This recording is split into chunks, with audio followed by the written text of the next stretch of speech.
Okay, तो हमने पिछले हफ्ते जब फंड्स या स्कीम्स की जन्म पत्री पढ़ने की बात की थी, तो आज दूसरे तरह के फंड है, ये इक्विटी से थोड़ा अलग, डेट, और उनकी जन्म पत्री को कैसे पढ़ा जाए, आज आप ये बताएंगे हमें।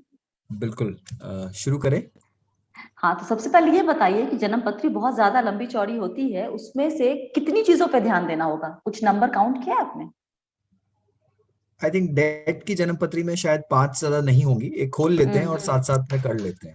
तो मैं पहले वेबसाइट पे आ गया हूँ, ICICIPruAMC.com, simple and straight. I think it हम पहले बता चुके हैं, तो मैं क्विकली चलता हूँ। डाउनलोड सेक्शन में आ जाएंगे यहाँ पर। We go to download. Download में fund fact sheet.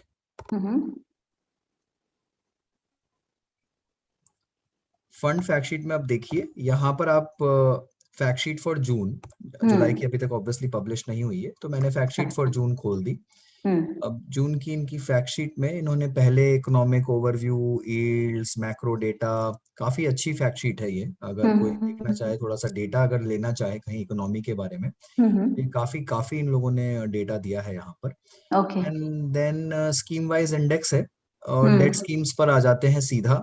Date schemes में स्वाति कोई स्पेसिफिक पिक आपके लिए? I don't know, I think जिसमें हर तरह की चीजें मिल जाए देखने के लिए, बेसिकली ड्यूरेशन का भी आइडिया दिख जाए ढंग से, और उसके अलावा जो क्वालिटी ऑफ पोर्टफोलियो है उस पे भी अगर थोड़ी सी वेरिएशन दिख जाए तो लोगों को समझ में आएगा। ठीक है, तो ये 3-4 कैटेगरीज में सब कुछ मिल जाता है। Corporate bond, banking and PSU, credit risk, medium term. Banking and PSU थोड़े क्लीन पोर्टफोलियोज होते हैं। I will try and take credit risk fund लेते हैं या मीडियम टर्म बॉन्ड फंड लेते हैं, शुरुआत जिसमें करते हैं सब मीडियम टर्म से। आज ठीक है। Page number 83। करेक्ट। हाँ और जी। थोड़ा सा इसका स्क्रीन साइज बड़ा कर दीजिएगा ताकि, हाँ, जूम इन कर दें। This is good. ठीक है, दिख रहा है। और बड़ा कर देते हैं। हाँ, इतना ठीक है। ठीक है। हाँ जी। अब बताएं। ओके, तो सबसे पहले basically medium term bond fund क्या है, उसकी डेफिनेशन यहाँ पर दे रखी होती है कि ऐसी स्कीम्स जिनका की ड्यूरेशन जो है वो 3 से 4 साल के बीच में हो। ये सेबी डिफाइंड डेफिनेशन है। तो उसके अंदर में इन फंड हाउसेस के पास में ज्यादा फ्लेक्सिबिलिटी नहीं होती है। तो आप सबसे पहले शुरू करिए, किसी भी डेट स्कीम में जाने से पहले उनका स्टाइल बॉक्स देख लीजिए। वो ये बताता है कि वो किस तरह का क्रेडिट रखते हैं अपने पोर्टफोलियो में और किस तरह का ड्यूरेशन रखते हैं, राइट। क्रेडिट क्यों इंपॉर्टेंट है कि पोर्टफोलियो का क्वालिटी कैसा है। क्रेडिट मतलब पोर्टफोलियो में किस क्वालिटी के पेपर है, बहुत अच्छी क्वालिटी है, high quality, medium quality, low quality, 3 quality में इन्होंने बांट रखा है। ड्यूरेशन, ड्यूरेशन ये दिखाता है कि पोर्टफोलियो में इंटरेस्ट रेट रिस्क कितना है। अगर हाई या लॉन्ग ड्यूरेशन है तो इसका मतलब पोर्टफोलियो बहुत ज्यादा सेंसिटिव है इंटरेस्ट रेट मूवमेंट्स को लेकर, और जैसे ही इंटरेस्ट रेट्स ऊपर नीचे होंगे पोर्टफोलियो का मूवमेंट भी बहुत ज्यादा वोलेटाइल रहेगा। जब लो ड्यूरेशन होता है तो पोर्टफोलियो बिल्कुल सेंसिटिव नहीं होता इंटरेस्ट रेट मूवमेंट्स के, बहुत कम सेंसिटिव होता है, और इंटरेस्ट रेट चाहे कैसा भी मूव करे पोर्टफोलियो में असर बहुत कम देखने को मिलता है। ठीक है, तो और लो और लॉन्ग ड्यूरेशन में कौन सा अच्छा कौन सा बुरा कुछ भी ऐसा नहीं है। इंटरेस्ट रेट की साइकिल के हिसाब से आपको निर्णय लेना पड़ता है कि आपको लो में रहना है या लॉन्ग में रहना है। ठीक है जी, तो यहाँ पर आप देखिए credit quality, high credit quality और थोड़ा सा मीडियम में है पोर्टफोलियो, जो कि ये दर्शाता है कि क्रेडिट क्वालिटी अमूमन इस पेपर का या इस फंड का काफी अच्छा है।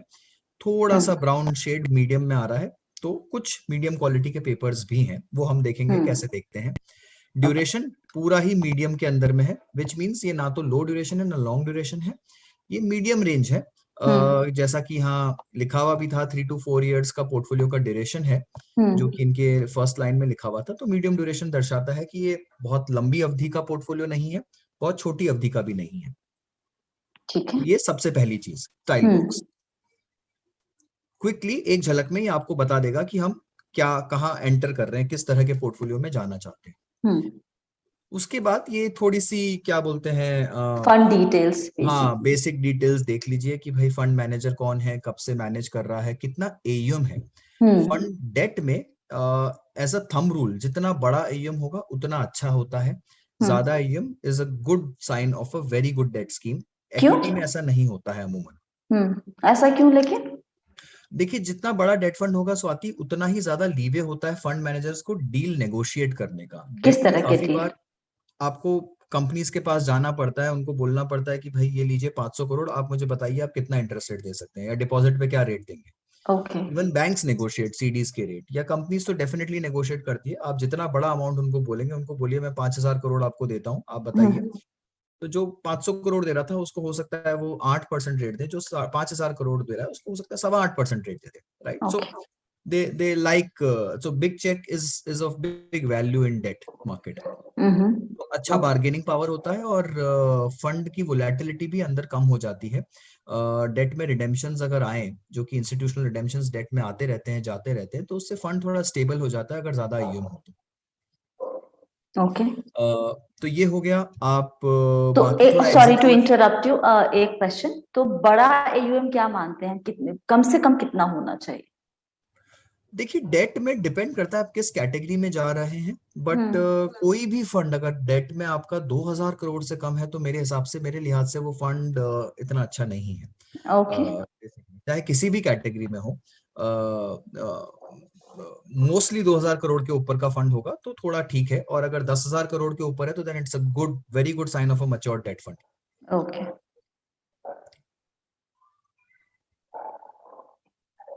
इसके बाद क्या देखना है? तो ये तो बेसिक डिटेल्स देख लीजिए। Exit load, entry load please देख लीजिए, वो चाहे डेट हो या इक्विटी, वो देख लेना चाहिए कि आप किस चीज में कब कैसे एंटर कर रहे हैं। ठीक है, तो ये हो गया दूसरा पैरामीटर, आपने थोड़ी बेसिक डिटेल्स देख ली। अब आते हैं तीसरा, और जो कि सबसे क्रिटिकल पैरामीटर है कोई भी डेट फंड को एनालाइज करने का, सॉरी हाँ, वो है क्वांटिटेटिव इंडिकेटर्स। ये जो यहाँ पर दे रखे हैं, ये 4 नंबर, और एक्सपेंस रेशियो ये 5वां नंबर। इसको भी मैं क्वांटिटेटिव में ले लेता हूँ एक बार समझाने के हिसाब से। ये सबसे इंपॉर्टेंट है। इसमें आप सिर्फ 2 चीज देखिए, आपको इतनी चीजें देखने की जरूरत नहीं है। सबसे पहले नजर लगा दीजिए यील्ड टू मैच्योरिटी। जो आप खरीदने जा रहे हैं आज, अगर आप उसमें एंटर करते हैं, ये हालांकि 30 जून का यील्ड टू मैच्योरिटी है, आज का नहीं है, ये थोड़ा ध्यान रखिएगा, बट फिर भी ज्यादा चेंज नहीं आ सकता 1 महीने के अंदर में। तो अगर आप इस पोर्टफोलियो में अभी एंटर करते हैं और आप इसको 3 साल की ड्यूरेशन के लिए होल्ड करते हैं, 3.3 इयर्स की ड्यूरेशन के लिए, तो आपका यील्ड 6.97 छूटना चाहिए। ओके। अगर आज छूटना एंटर चाहिए मतलब करेंगे, मिलना चाहिए? मिलना चाहिए बेसिकली। हाँ मतलब सॉरी, तो उतना आपको आना चाहिए। अब जरूरी नहीं है कि उतना आए, कम ज्यादा आता है, क्योंकि कभी इंटरेस्ट रेट मूवमेंट हो जाते हैं, कभी थोड़ा कुछ और हो जाता है, कभी कुछ क्रेडिट इवेंट हो जाता है, कुछ पेपर्स रीप्राइस हो जाते हैं, या फिर फंड मैनेजर ने ट्रेड किया, उसने कुछ बीच में बेचा खरीदा और वो कॉल गलत चला गया या अच्छा चला गया, तो थोड़ा ऊपर नीचे हो सकता है। बट फिर भी आपको समझ में आ जाएगा कि मैं क्या चीज में एंटर कर रहा हूँ। 6.97% फॉर 3.31 ईयर्स। अब ये जो 6.97% है स्वाति, वो yield to maturity is gross yield to maturity. Okay. ठीक है, ये CTC है, ये कैश इन हैंड नहीं है। सैलरी के टर्म्स में समझा जाता है तो कैश इन हैंड क्या है, 6.97% में से आप एक्सपेंस रेशियो निकाल दीजिए। अच्छा। ओके। तो वो आपका नेट यील्ड छूटेगा, क्योंकि फंड मैनेजर अपना खर्चा तो निकालेगा ही निकालेगा, और हर साल निकालेगा। 3 साल के लिए आप एंटर करें तो वो हर साल आपसे, अगर आपने रेगुलर प्लान में इन्वेस्ट किया तो 1.41, और डायरेक्ट में किया तो 0.75, इतना वो आपका यील्ड से लेस हो जाएगा। तो अगर आप रेगुलर में इन्वेस्ट करते हैं तो 6.97 माइनस 1.5 1.41 5.56% का आपका नेट यील्ड आपके हाथ में आएगा। Okay. That's a very good indicator. अब अगर आप पेपर क्वालिटी से सेटिस्फाइड है तो, एंड आप यील्ड से सेटिस्फाइड है कि 5.5% आपको ठीक जमता है 3 साल के लिहाज से, तो आप इसमें एंटर कर सकते हैं। तो ये मॉडिफाइड ड्यूरेशन क्या दिखाता है? Modified duration interest rate sensitivity दर्शाता है। अगर मान लीजिए कल को इंटरेस्ट रेट 1% से ऊपर जाता है, तो आप ये समझ सकते हैं कि पोर्टफोलियो 3% से नेगेटिव रिटर्न दे देगा जब 3 साल का मॉडिफाइड ड्यूरेशन। अगर यही मॉडिफाइड ड्यूरेशन 5 साल का होता और इंटरेस्ट रेट 1% से ऊपर जाता, तो एज अ थंब रूल वो पोर्टफोलियो आपको -5% रिटर्न दे देता। वो इंटरेस्ट रेट सेंसिटिविटी को दर्शाता है। और ऐसे ही अगर इंटरेस्ट रेट कम हो जाए तो उतना पॉजिटिव रिटर्न भी आएगा आपको। अगर इंटरेस्ट रेट 1% से कम हो जाए और, तो आपको +3% रिटर्न आ जाएगा। So it's a negative inverse relationship between interest rate and duration. Interest rate and actually, तो आपको समझ में आ जाएगा कि आपको क्या मॉडिफाइड ड्यूरेशन यही दर्शाता है कि वो कितना सेंसिटिव है इंटरेस्ट रेट्स को लेकर पोर्टफोलियो।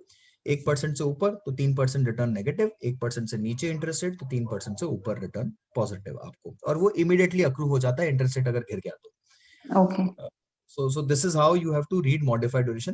तो अगर आपको इंटरेस्ट रेट मूवमेंट से बचना है तो एकदम कम मॉडिफाइड ड्यूरेशन वाला फंड चूज करिए। आपको लगता है कि इंटरेस्ट रेट और नीचे जाएगा, साइकिल अभी ऊपर है इंटरेस्ट रेट की और गिरेगा, तो जितना हाई मॉडिफाइड ड्यूरेशन जा सकते हैं जाइए, डेट फंड्स बहुत जबरदस्त रिटर्न देंगे। सो डेट में you have to play credit, interest rate and YTM, इन तीनों को इंटरप्ले करके आपको देखना पड़ता है कि क्या अच्छा है क्या बुरा है। ओके, ठीक है। और sorry to interrupt you again, can I ask one more question here? यहाँ पर एवरेज मैच्योरिटी दिखा रहा है पोर्टफोलियो की मैच्योरिटी, राइट? हाँ, तो एवरेज मैच्योरिटी और मॉडिफाइड ड्यूरेशन थोड़े से मतलब भाई बहन टाइप्स के कॉन्सेप्ट है, ज्यादा अच्छा। डिफरेंस नहीं है उनमें। Basically average maturity is a simplified mathematical way of saying कि पोर्टफोलियो में जितने पेपर है मैंने उनका एक सिंपल एवरेज निकाल दिया। मैं बहुत आसान शब्दों में बता रहा हूँ, थोड़ा टेक्निकल है स्टैटिस्टिकली। मॉडिफाइड ड्यूरेशन वही चीज बताता है वेटेड एवरेज लेकर। अच्छा, जस्ट सिंपली बता रहा हूँ, एग्जैक्टली ऐसा नहीं है, statistically computations are different, but average maturity भी वही बात बोल रहा है कि जो पेपर्स हैं उनका एक वेटेड एवरेज सिंपल मैच्योरिटी अगर मैं ले लूं, मान लीजिए जैसे मेरे पोर्टफोलियो के इतने पेपर्स हैं, ये सारे पेपर्स है सॉरी सॉरी सॉरी सॉरी, मैं कहाँ आ गया, थोड़ा सा ऊपर जाना, हाँ ये रहा। यही वाला पोर्टफोलियो था ना? हाँ नहीं, नहीं, आपने पेज 85 पे पहुंच गए हैं। हाँ ये पेपर। तो मान लीजिए अब जैसे ये पेपर है, ये 2035 का मैच्योरिटी है, 2027 का मैच्योरिटी है, 2031 का मैच्योरिटी, तो किसी का 4 साल, 5 साल, 6 साल, 7 साल, ऐसा कर कर अगर मैंने एक एवरेज निकाला, सिंपल एवरेज, तो वो एवरेज मैच्योरिटी बन जाएगा। अच्छा, modified duration is a more advanced way of computing with weighted average weights being given to yields of the portfolios and the remaining time to maturity. अच्छा। उस हिसाब से जब आप निकालेंगे तो मॉडिफाइड ड्यूरेशन आता है, which is a more accurate indicator. तो एवरेज मैच्योरिटी का नंबर मत देखिए, कुछ काम का नहीं है वो नंबर। आप सिर्फ मॉडिफाइड ड्यूरेशन देखिए, उसमें भी दो तरीके होते हैं, मॉडिफाइड और मकॉले ड्यूरेशन, अलग अलग कैसे कंप्यूट करते हैं। आप सिर्फ मकॉले ड्यूरेशन देखिए या फिर एक देख लीजिए, कुछ भी, दोनों आसपास ही रहेंगे हमेशा। ओके, वाईटीएम देखिए, एक्सपेंस रेशियो देखिए, ड्यूरेशन देखिए, बस that's about it. Okay, got it, ठीक है। इसके आगे फिर अब ये हो इसके गया, आगे लास्ट चीज है, पेपर्स देख लीजिए एक बार, एक नजर घुमा लीजिए कि भाई जो लेने जा रहे हैं उसमें किस तरह के पेपर है। आप कंफर्टेबल होने चाहिए सारे नाम से। जहां एसओवी लिखा हुआ है उसका मतलब है सॉवरेन, मतलब गवर्नमेंट ऑफ इंडिया के पेपर्स है या फिर स्टेट गवर्नमेंट के पेपर है, यहाँ कोई रिस्क नहीं माना जाता, because typically sovereign is the highest form of rating. उसके बाद अलग अलग रेटिंग एजेंसीज हैं, फिच, इकरा, क्रिसिल, अलग अलग रेटिंग एजेंसीज अपनी अपनी रेटिंग्स देती हैं, बट टिपिकली आप देख सकते हैं जहां पर आपको ट्रिपल ए दिख रहा है वो पेपर बहुत ही हाई क्वालिटी का पेपर है, उसे काफी सेफ माना गया है क्रेडिट रेटिंग एजेंसीज की तरफ से। यहाँ पर और प्लस और माइनस साइन दिखाता है स्टेबिलिटी इन टर्म्स की, वो किस तरफ किस डायरेक्शन में मूव कर रहा है। रेटिंग ट्रिपल है प्लस मतलब वो और पॉजिटिवली मूव कर रहा है, रेटिंग ट्रिपल है माइनस मतलब वो थोड़ा सा नेगेटिवली मूव कर रहा है। डायरेक्शनल एस्पेक्ट क्या है उसका, ओके, बेसिकली, राइट। तो triple A plus, triple A minus, double A minus, single A plus, single A minus, इस तरह से रेटिंग की वो सीक्वेंसिंग चलती है। डबल ए प्लस पेपर्स और जो डबल ए के नीचे है वो थोड़ा देख लीजिए कि आप उनसे कंफर्टेबल है कि नहीं है, या कुछ ऐसा नाम तो नहीं है जो आपको बड़ा अटपटा सा लग रहा है। अब जैसे देखते हैं कुछ नाम, जैसे Patel KNR heavy infrastructure limited, care double A plus. NHI की एनवीटी मिलती है इनको, इन्होंने कुछ एनएचआई के लिए प्रोजेक्ट कर रखा है, उनकी एनवीटी मिलती है। अगर आप कंफर्टेबल हैं तो बहुत छोटा सा एलोकेशन है हालांकि पोर्टफोलियो में, बट नाम थोड़ा सुनावा नहीं है, तो आप देख लीजिए। आपको लगता है कि आप रियल एस्टेट पेपर से कंफर्टेबल नहीं रहेंगे तो यहाँ एक ओबरॉय रियलिटी का पेपर है, हालांकि अच्छे बिल्डर्स हैं ओबरॉय, दिक्कत नहीं होनी चाहिए, बट अगर आप कंफर्टेबल नहीं है तो आप सोच सकते हैं, राइट। तो इस तरह से आपको देखना है।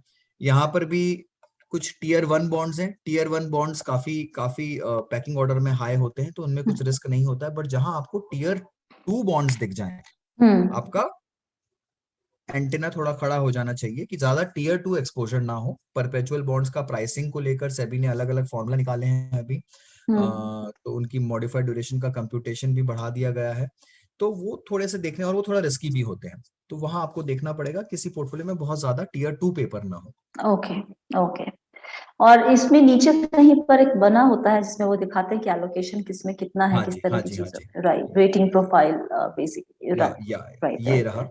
तो कितना हाँ। ट्रिपल है, कितना डबल ए है, कितना सोवरेन है, और कितना ट्रैप्स और current assets basically. So that's hmm. How it is. TREPS and current assets is nothing but a way of keeping cash in the portfolio which is जी overnight जी। Market में investing. Okay.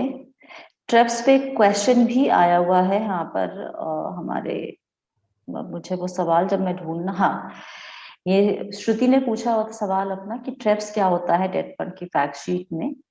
और also one invest in debt fund with perspective to be balanced or to be safe, but as mutual funds are subject to market risk, we have seen in past some AMC papers have defaulted. How can one be secure and choose a safe debt fund for hard earned money? Okay, देखिए स्वाति, आप ही के show में हमने traps को बहुत अच्छे से समझाया था। जी। अभी कुछ 3-4 शो पहले का ही शो होगा शायद। हम्म। बट एक बार क्विकली अगर फिर से इसको कवर करना चाहें हम्म तो traps is term repos basically. आप हम्म एक डेट प्लेटफॉर्म होता है CCIL का, हम्म। जहां पर आप क्या करते हैं कि आप मोस्टली फंड हाउसेस जो होते हैं, राइट, वो टिपिकली ओवरनाइट मार्केट में लेंडिंग नहीं कर सकते हैं, या वो RBI से रेपो नहीं खरीद सकते, उनको अलाउड नहीं होता, सिर्फ बैंक्स को अलाउड होता है। तो वो क्या करते हैं, वो ओवरनाइट जब उनको कुछ पार्क करना होता है तो वो CCIL के प्लेटफॉर्म में ये टर्म रेपोज में इन्वेस्ट कर देते हैं, जिनको कि बैंक्स ले लेता है। बैंक्स उनसे क्यों लेता ओके। है? क्योंकि वो RBI से कम रेट पर बैंक्स को मिल जाते हैं बेसिकली। RBI हम्म तो बैंक्स को थोड़ा सा फायदा होता है वहां से लेने के लिए, और फंड हाउस को एक ओवरनाइट पार्किंग इंस्ट्रूमेंट मिल जाता है, अगर बहुत सिंपली आपको बताया जाए तो, राइट। तो वो ओके। वहां पर उस प्लेटफॉर्म पे ये ओवरनाइट पार्किंग होता है। 1 से 7 दिन तक के इंस्ट्रूमेंट्स होते हैं। इसको आप डेली रोल ओवर करते रहते हैं फंड हाउसेस, जैसे जैसे उनको लिक्विडिटी की रिक्वायरमेंट होती है। इसलिए रखा जाता है कि अगर फंड में बहुत रिडेम्पशंस आए, कुछ आए, तो इमीडिएटली लिक्विडेट करके पोर्टफोलियो को कैश मिल जाए। काफी बार बॉन्ड्स जो होते हैं वो इलिक्विड होते हैं, बहुत जल्दी से आप उन्हें बेच नहीं सकते, तो वहां पर थोड़ा सा रिस्क आ जाता है। इसलिए मोस्टली फंड हाउसेस थोड़ा सा कैश, करंट एसेट्स, ट्रैप्स, ये सब चीजें रखते हैं अपने पोर्टफोलियो में। ओके। हम स्क्रीन को हटा सकते हैं, कुछ सवाल जो यहाँ पर आ रहे हैं वो एक बार ले लेते हैं ठीक है, क्विकली। क्रेडिट रिस्क फंड देखना है या फिर आई इसको थिंक ये, आते हैं वापस एक बार वहां पर, या ठीक है। क्विकली पहले दो दो सवाल ले लेते हैं एक उसके सवाल बाद छूट में। गया, आपने कुछ और पूछा था शायद डेट को लेकर कि किस तरह से पोर्टफोलियो में सेफ रहा जाए अगर। हाँ, तो आप इसे स्क्रीन को रखना जरूरी है उसके लिए। नहीं नहीं नहीं, बिल्कुल नहीं। हाँ। हाँ, तो जैसा मैंने आपको बताया था कि आप पेपर क्वालिटी देखिए, आप उन पेपर्स के नाम को स्कैन करिए अच्छे से, और वहां पर अगर आपको कहीं भी, आप जितने भी डबल ए और नीचे पेपर है, आप एक एक करके सबका नाम पढ़िए। हम्म। हार्डली 5 मिनट का काम है, हमने 10 मिनट के अंदर में ऑलमोस्ट एक पूरा फंड फैक्ट शीट पढ़ डाला, जी। डेट एक स्कीम का, सॉरी। हम्म। श्रीकांत स्वामी जी पूछ रहे हैं AA+ का मतलब क्या होता है? देखिए, जैसा मैंने आपको बताया अभी थोड़ी देर पहले ही कि ये क्रेडिट रेटिंग्स अलग अलग रेटिंग देती है। एक first rank, second rank, third rank, जैसे क्लास में रैंक आता है बच्चों का, वैसे ही रेटिंग का रैंक होता है। Sovereign is the highest rated, government of India के पेपर्स होते हैं। AAA+, second highest rating, then AAA, then AAA-, then AA+, then AA, then AA-। आप इसको एक रैंकिंग समझिए सिंपल लैंग्वेज में, कि ये रैंक है क्वालिटी का। तो जो सबसे हाईएस्ट क्वालिटी है वो है सोवरेन, फिर AAA, और AA, फिर BBB, double B, single B, CCC, वो डी पे जाता है तो वो डिफॉल्ट रेटिंग हो जाता है अच्छा। Basically. BBB+ is the last investment grade rating, चाहे वो कंट्री का हो या पेपर का हो। इंडिया का जो रेटिंग है ग्लोबल मार्केट में, डेट रेटिंग इंडिया का, वो है BBB+, जस्ट इन्वेस्टमेंट ग्रेड। एक नॉच भी अगर रेटिंग नीचे गिरा है इंडिया का, तो इंडिया के पेपर में इन्वेस्टमेंट बंद हो जाएगा ग्लोबल मार्केट में। तो ऐसे ही डेट के पेपर्स होते हैं। BBB+ is the last grade of investment rating, उससे ऊपर है तो उसको इन्वेस्टमेंट माना जाता है कि आप इन्वेस्टमेंट कर सकते हैं, रिस्क हालांकि बढ़ जाता है। और जहां तक आपको AA+ पोर्टफोलियो में मिल रहा है, मुझे लगता है आपको चिंता नहीं करनी चाहिए। जहां आपको AA से नीचे क्वालिटी दिखती है, AA- या सिंगल ए पेपर, वहां पर आपको बहुत ज्यादा सावधानी की जरूरत है।